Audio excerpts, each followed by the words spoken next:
Perang Ukraina apakah akan membawa kita ke arah perang dunia? Mari kita bahas kemungkinan atau tidaknya. Ketika kemarin Rusia menyerang pangkalan militer di kota Lviv yang membuat ratusan orang cedera dan membunuh 35 orang, maka hal ini patut menjadi hal yang kita waspadai. Kita bahas sebentar strategi perang Putin yang menarget 4 hari tentara sampai Kiev dan menaklukkan pusat pemerintahan dengan serangan kilat yang tidak berhasil. Maka Rusia merubah perangnya dengan membombardir semua kota ke arah Kiev dan menjadikan perang kota terbuka di semua wilayah. Tadinya hanya serangan kilat satu arah. Ketika rencana pertama gagal, maka perang terbuka adalah semua wilayah diserang, diperangi. Sampailah roket meluncur ke kota Lviv yang jauh di barat dekat perbatasan Polandia. Rusia menuduh Barat dan NATO menggunakan Lviv sebagai kota pemasok senjata di Ukraina. Masuknya mercenaries, masuknya tentara bayaran, suplai logistik semua itu melalui Lviv. Bagi Amerika yang ketika itu Biden lagi kampanye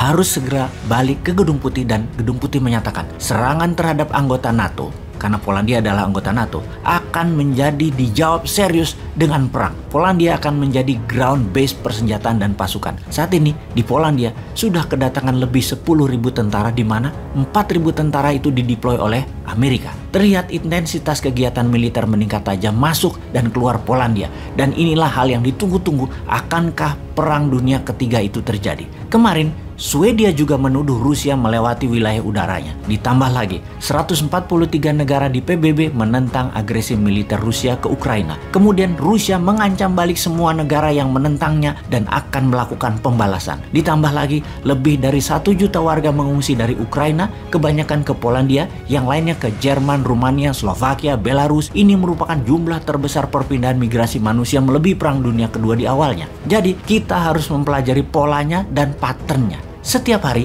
perang semakin membesar, semakin meluas. Setiap hari, semakin banyak negara yang terlibat. Setidaknya di awalnya adalah menerima pengungsi yang diduga akan mencapai 3 juta manusia mengungsi dalam 3 minggu ke depan. Ini akan membuat negara-negara penerima pengungsi menjadi bermasalah di dalam negerinya. Dengan adanya ini semua, bisakah ini menjadi pemikiran kita akan terjadi Perang Dunia Ketiga? Di Afrika, banyak negara yang mengharap Perang Dunia Ketiga terjadi di Eropa karena akan buat mereka, negara-negara Afrika, akan terbebas dari belenggu jajahan ekonomi Tiongkok dan Eropa yang akan membuat negara Afrika menjadi negara maju dalam waktu yang cepat. Sekali lagi, Afrika sangat memerlukan Perang Dunia Ketiga ini terjadi. Pakar geopolitik dunia bahkan sudah mengatakan kita saat ini sudah memasuki Perang Dunia Ketiga. Bahkan dalam pidato kenegaraannya 2 minggu yang lalu, Ratu Elizabeth sudah menyatakan kita ini Inggris tentunya, harus bersiap masuk dalam Perang Dunia Ketiga, di mana Ratu Elizabeth mengatakan ketika ayahnya di tahun 1938 menyatakan Inggris dalam keadaan berbahaya dan masuk ke dalam Perang Dunia Kedua, tidak pernah saya bayangkan di zaman modern ini. Saya harus juga mengatakan hal yang sama sekali lagi untuk Inggris.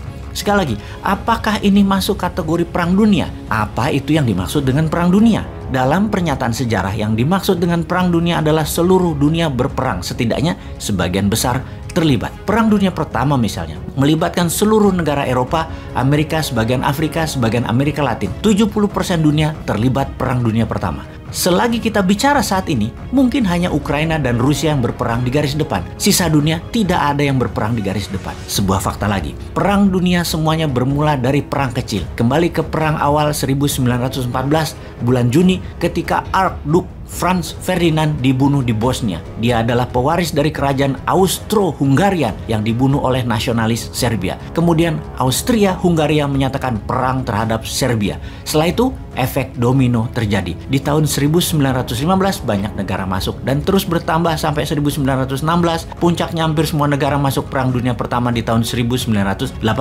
Amerika, Brazil misalnya, yang jauh di seberang lautan pun terlibat. Ini semua diawali dengan 2 negara perang dan 1 pembunuhan. Perang Dunia Kedua sekarang diawali Jerman menginvasi Polandia di 1 September 1939.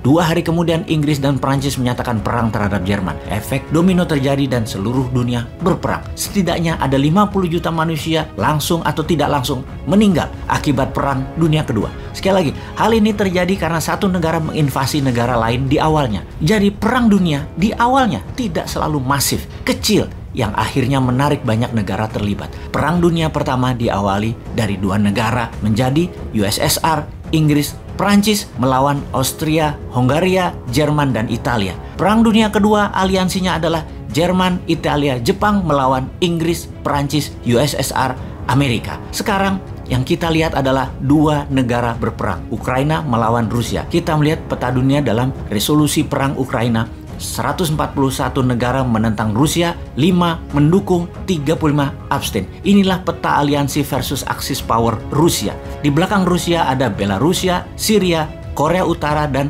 Eritrea, sebuah negara kecil di Afrika seberang Yaman. Ada 35 negara yang tidak memihak manapun, sama seperti Amerika di Perang Dunia Pertama, tidak ikut-ikutan sampai kepentingan Amerika terganggu. Di tahun 1917, U-boat Jerman menenggelamkan 3 kapal niaga Amerika, membuat Presiden Amerika saat itu, Woodrow Wilson, menyatakan Amerika berperang melawan Jerman dan masuk ke dalam Perang Dunia Pertama. Dengan informasi ini, semoga sahabat dengan bijak bisa menyikapi apa yang akan terjadi dalam perang di Ukraina ini. Bosman kali ini tidak menyatakan akan terjadi atau tidak. Saya membiarkan sahabat yang menilai. Panjang sudah kita membahas di mana apapun yang akan terjadi, seharusnya kita, Indonesia, bersiap dalam war mode sejak jauh-jauh hari. Jangan masih memikirkan cari hutangan untuk membangun proyek diutamakan. Apa nggak mudeng ya bernegaranya, wahai Lord?